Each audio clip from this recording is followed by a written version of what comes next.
Albert Einstein once said, everybody's a genius. But if you judge a fish by its ability to climb a tree, it will live its whole life believing that it is stupid. Ladies and gentlemen of the jury, today on trial we have modern day schooling. Glad you could come. Not only does he make fish climb trees, but also makes them climb down and do a 10-mile run. Tell me, school, are you proud of the things you've done?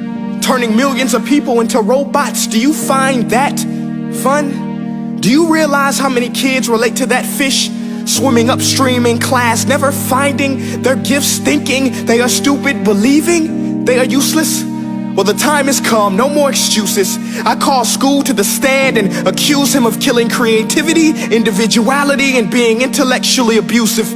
He's an ancient institution that has outlived his usage. So, Your Honor, this concludes my opening statement, and if I may present the evidence of my case, I will prove it. Proceed. Exhibit A. Here's a modern day phone. Recognize it? Here's a phone from 150 years ago. Big difference, right? Stay with me. Here's a car from today, and here's a car from 150 years ago. Big difference, right? Well, get this. Here's a classroom of today, and here's a class we used 150 years ago. Now, ain't that a shame? In literally more than a century, nothing has changed. Yet you claim to prepare students for the future? But with evidence like that, I must ask, do you prepare students for the future or the past? I did a background check on you and let the record show that you were made to train people to work in factories, which explains why you put students in straight rows, nice and neat, tell them sit still, raise your hand if you want to speak, give them a short break to eat, and for 8 hours a day, tell them what to think. Oh, and make them compete to get an A letter which determines product quality, hence grade A of meat. I get it. Back then, times were different. We all have a past. I myself am no Gandhi. But today, we don't need to make robot zombies. The world has progressed. And now we need people who think creatively, innovatively, critically, independently, with the ability to connect. See, every scientist will tell you that no two brains are the same. And every parent with 2 or more children will confirm that claim. So please explain why you treat students like cookie cutter frames or snapback hats, giving them this one-size-fits-all crap. Watch your language. Sorry, Your Honor, but if a doctor prescribed the exact same medicine to all of his patients, the results will be tragic. So many people would get sick, yet when it comes to school, this is exactly what happens, this educational malpractice, where one teacher stands in front of 20 kids, each one having different strengths, different needs, different gifts, different dreams, and you teach the same thing the same way? That's horrific.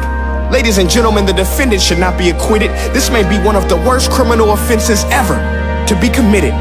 And let's mention the way you treat your employees. Objection. Overruled. I want to hear this. It's a shame. I mean, teachers have the most important job on the planet, yet they're underpaid? No wonder so many students are short-changed. Let's be honest, teachers should earn just as much as doctors, because a doctor can do heart surgery and save the life of a kid, but a great teacher can reach the heart of that kid and allow him to truly live. See, teachers are heroes that often get blamed, but they're not the problem. They work in a system without many options or rights. Curriculums are created by policymakers, most of which have never taught a day in their life. Just obsessed with standardized tests. They think bubbling in a multiple choice question will determine success. That's outlandish. In fact, these tests are too cruel to be used and should be abandoned, but don't take my word for it. Take Frederick J. Kelly, the man who invented standardized testing, who said, and I quote, "These tests are too cruel to be used and should be abandoned." Ladies and gentlemen of the jury, if we continue down this road, the results will be lethal. I don't have much faith in school, but I do have faith in people. And if we can customize healthcare, cars, and Facebook pages, then it is our duty to do the same for education, to upgrade it, change it, do away with school spirit, because that's useless.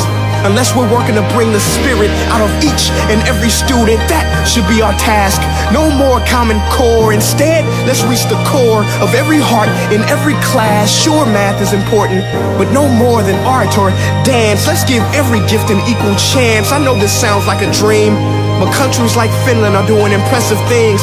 They have shorter school days. Teachers make a decent wage. Homework is non-existent, and they focus on collaboration instead of competition. But here's the kicker, boys and girls. Their educational system outperforms every other country in the world. Other places like Singapore are succeeding rapidly. Schools like Montessori, programs like Khan Academy, there is no single solution. But let's get moving, because while students may be 20% of our population, they are 100% of our future. So let's attend to their dreams, and there's no telling what we can achieve. This is a world in which I believe, a world where fish are no longer forced to climb trees. I'll rest my case.